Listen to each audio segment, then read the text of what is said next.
Hello, hello. Welcome on into another episode of the Whiskey Crusaders. I'm Will. I'm Matt. On today's episode, we're going to be talking about Kirkland's 20-year-old single malt scotch. Don't you forget to hit that like and subscribe button. Click that notification bell. Matt, do you want to show me a little bit more about this particular Kirkland? All right, so this is the newer version. This is the 20-year, Kirkland Speyside single malt scotch. This is a 2020 edition. The prior one we released was a 2019 edition, which has a maroon one, whereas that's more of a blackish color label. And we found out the other day when we did our episode, when we had Eric on, they taste vastly different. So at that point in time, we decided we should give you guys a full review of it. Like I said, it is a donation from Eric Evanson, the epic king of Kirkland, as we call him. It is 46%. It is obviously 20 years old, first in bourbon, and finished for 6 months in sherry cask, of course, bottled by Alexander for Costco. All right, let's see what we think. We have quite a few videos of these Kirkland brands, including the history. All righty then. So let's see what we think of this. Oh, beautiful sherry. So much sherry. Yeah, this seems, we'll compare in a second to the original one. But yeah, this tons of sherry, almonds, dates, plum skin, marzipan. And it's very waxy and very Yes. in that almond direction. This is a very Oloroso finished sherry, and that absolutely comes through on the nose. Yes. There are some berries that play in there, but it's almost dried berries. Yeah, I get like a raspberry milk chocolate with some malt, a little bit of strawberries. It's very rich. Yeah, and dense, right? Yeah, pound cake. That 20 years is really is. Absolutely. Shows up. Like a little bit of like chocolate sauce, a little caramel. Oh, it's just a beautiful nose. Gotta love these guys for leaving it at 46%.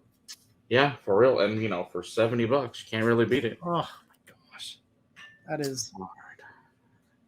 For a 20-year-old whiskey. And it says on the back, it's great to share with friends. And honestly, like that really does, you want to epitomize it to a 20-year-old.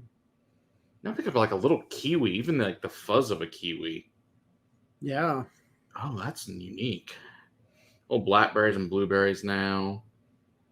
Oh, it smells so good. It's so fruity. I get like fig and date. Definitely. Oh, all right.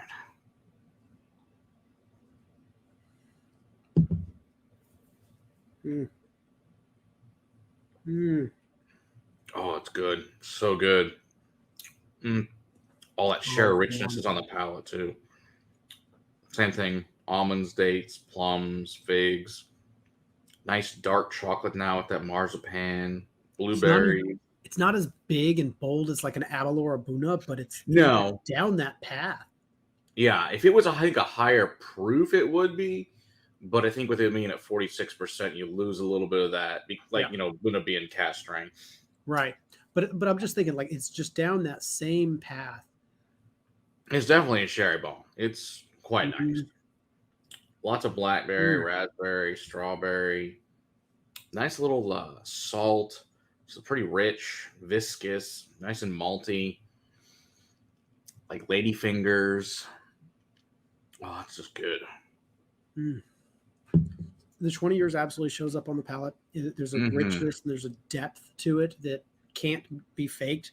No. Without using very old whiskey. It's just something that you get if you're sipping on whiskey over time.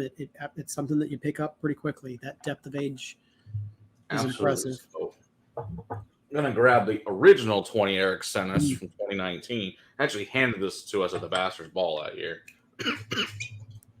And see what we do for comparison's sake here. I'm going to drop a quick drop into this 20-year, really just for Eric. Let's see what you think. For him.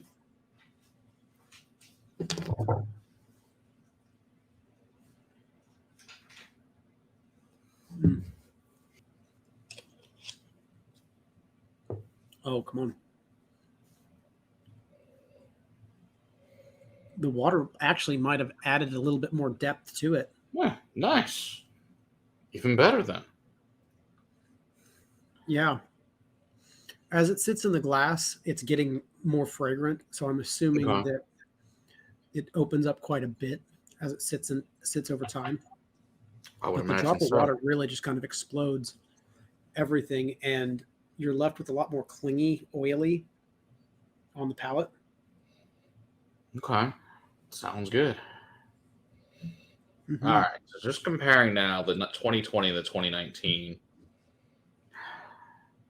The sherry is so much more explosive on the 2020 compared to the 2019.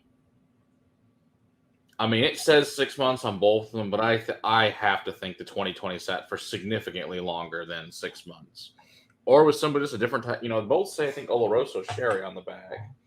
Let's see here. Yeah, Oloroso, they both said. So, Mm-hmm. I don't know, maybe it's just a different, a different one that it came from or what. Or if it's simply just a different cooperage. I don't know. We don't know if what kind of sherry or where in Spain that came from, but that'd be my guess. Longer and maybe a little bit better Oloroso, just based on nose.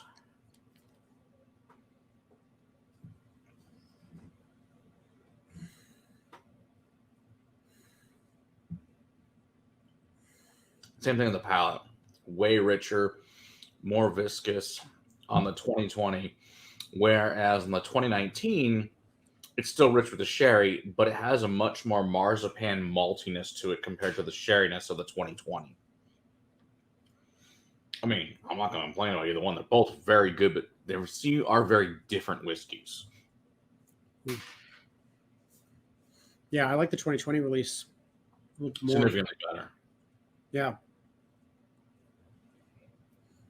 And I don't know if that's because I put in the drop of water and it just opened up and it's, more fruity and fragrant because of it. But who knows? They're both amazing. Yeah, they're both really good. I mean, and we only have either one of them because of the epic Eric Evanson. That's right. It's all Eric.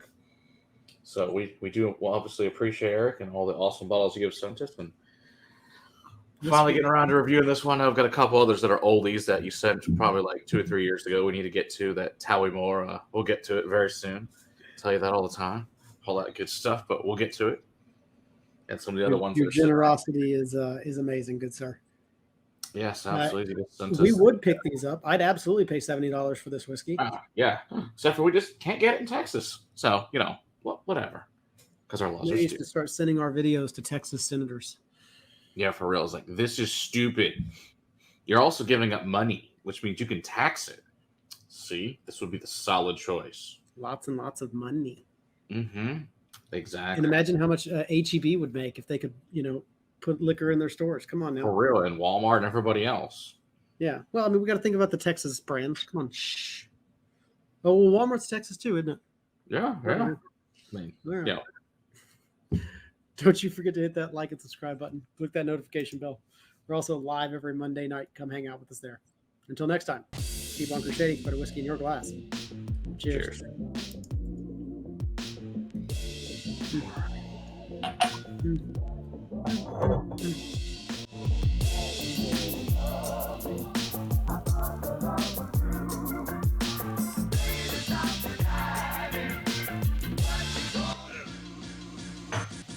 Oh, I love it when you give me good whiskey, Matt. Mm-hmm. Yeah, you got all good shit today. There's nothing bad in there today. Nope.